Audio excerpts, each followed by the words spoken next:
Pride and Prejudice by Jane Austen. Chapter 54. As soon as they were gone, Elizabeth walked out to recover her spirits, or in other words, to dwell without interruption on those subjects that must deaden them more. Mr. Darcy's behavior astonished and vexed her.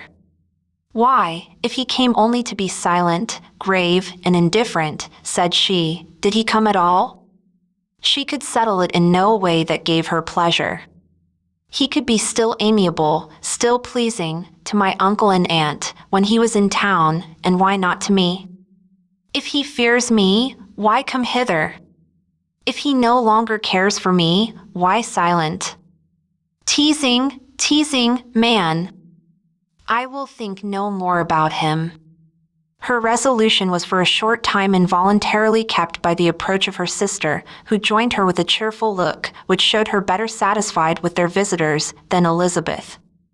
"Now," said she, "that this first meeting is over, I feel perfectly easy. I know my own strength, and I shall never be embarrassed again by his coming. I am glad he dines here on Tuesday. It will then be publicly seen that, on both sides, we meet only as common and indifferent acquaintance."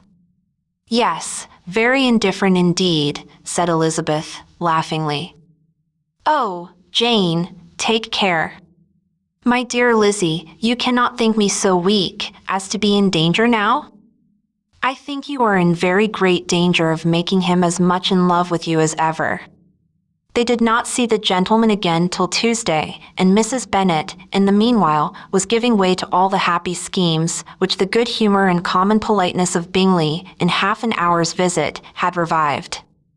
On Tuesday there was a large party assembled at Longbourn, and the two who were most anxiously expected, to the credit of their punctuality as sportsmen, were in very good time.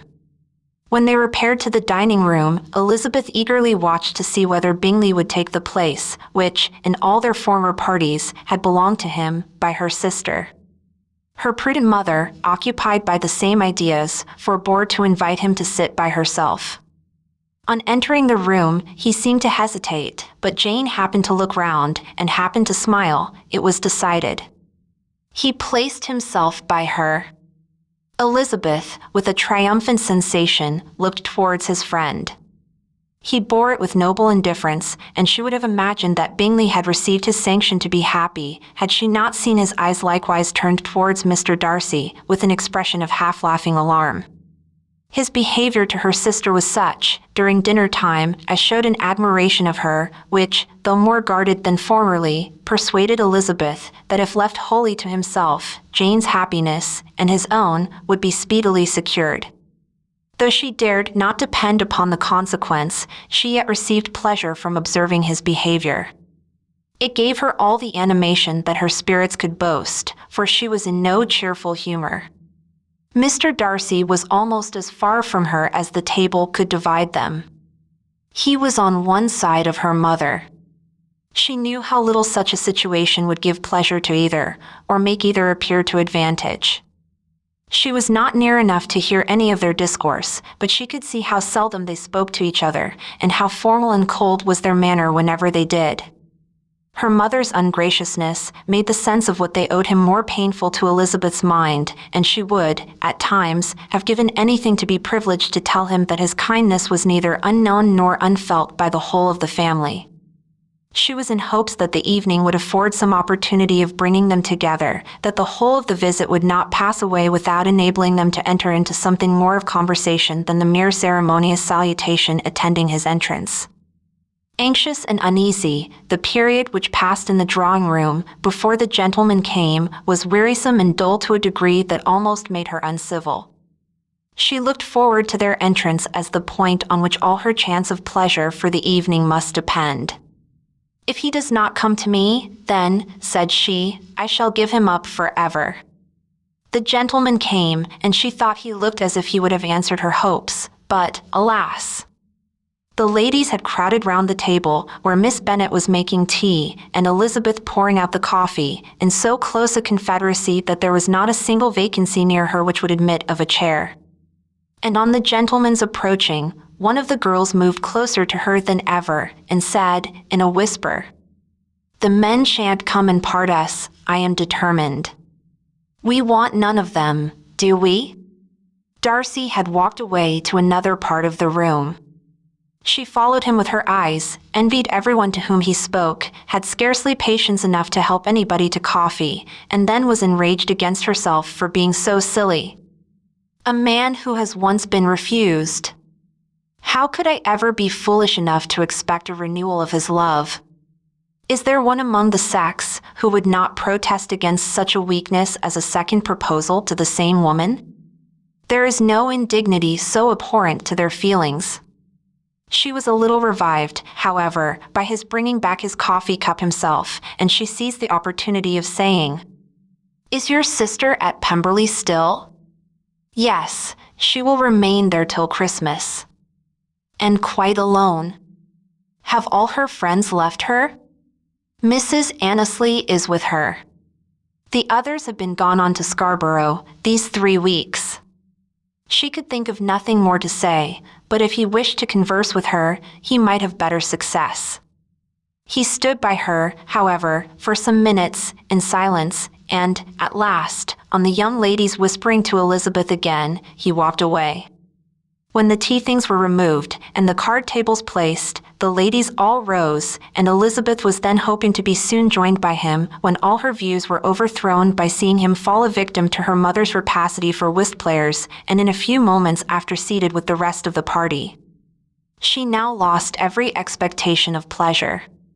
They were confined for the evening at different tables, and she had nothing to hope but that his eyes were so often turned towards her side of the room as to make him play as unsuccessfully as herself.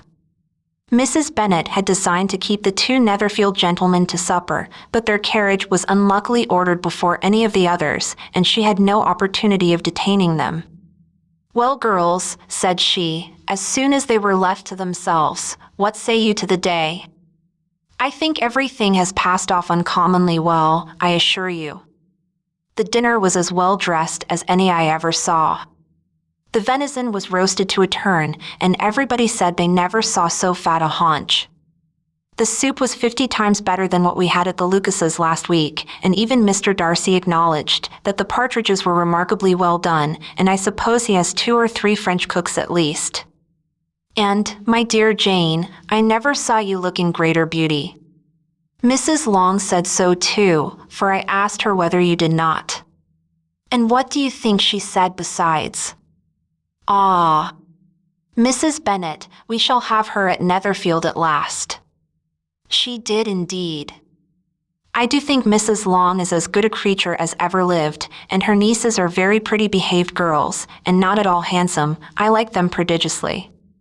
Mrs. Bennet, in short, was in very great spirits. She had seen enough of Bingley's behavior to Jane to be convinced that she would get him at last, and her expectations of advantage to her family, when in a happy humor, were so far beyond reason that she was quite disappointed at not seeing him there again the next day to make his proposals. "It has been a very agreeable day," said Miss Bennet to Elizabeth. "The party seemed so well selected, so suitable one with the other. I hope we may often meet again." Elizabeth smiled. "Lizzy, you must not do so. You must not suspect me. It mortifies me.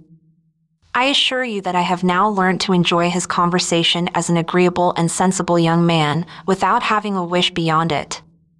I am perfectly satisfied, from what his manners now are, that he never had any design of engaging my affection.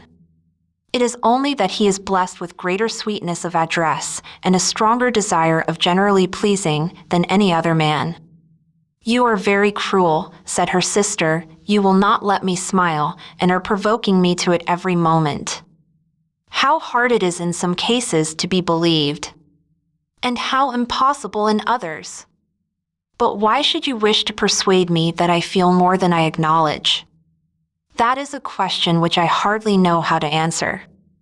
We all love to instruct, though we can teach only what is not worth knowing. Forgive me, and if you persist in indifference, do not make me your confidant.